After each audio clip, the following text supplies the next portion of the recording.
Hello, I'm Jenny Grosslight with Keysight Technologies, here today to demonstrate the new U4154B logic analysis system on a DDR4 DIMM system operating live over 3 gigabits per second. Let's start by describing the components of the system. First, we have the DIMM interposer, the FS2510, installed into the DDR4 device under test.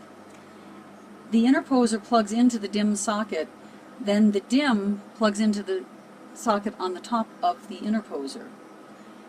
The FS2510 interposer has direct connect cables that, using the FS1070 conversion kit, fan out to feed 3 U4154B logic analyzer modules.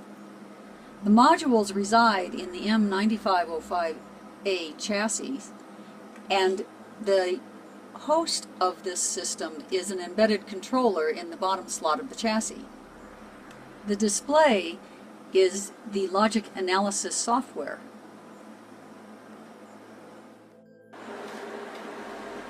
We'll start by showing a timing zoom waveform where the valid command with rising edge of the clock on chip select low for the read.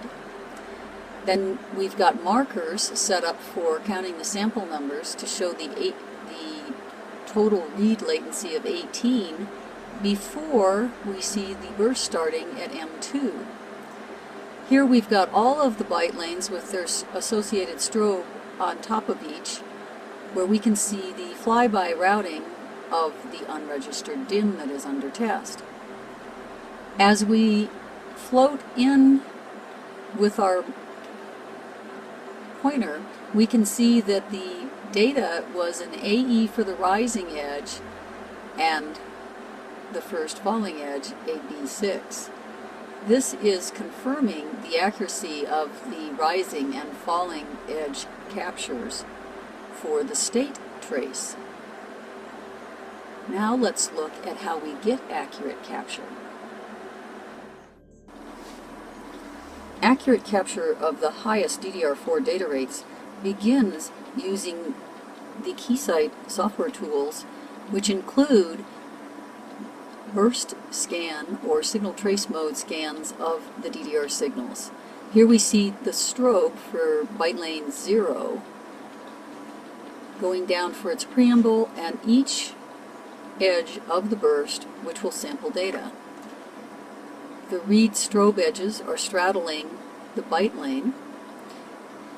This label is the composite of each of the signals in the byte lane. Looking at the individual signals in the byte lane, we see all 8 samples in the burst. We will first set our sample position in the first sample in the burst, and the tools actually do this for us. Now, this view allows us the unique bus-level signal integrity insight to see the relative eye size of signals to each other for qualitative insight. In addition to the insight that you achieve through the waveform views and the DDR iScan views, you also have the listing view where the decoder provides the signal flow for you to follow through, decoded for you with the commands, and when it's a read or a write, the row address, column address, and the data burst all brought into one location for you at the command so that you can view them easily. Follow the flow. Gain insight into your DDR4 system using the U4154B logic analysis system.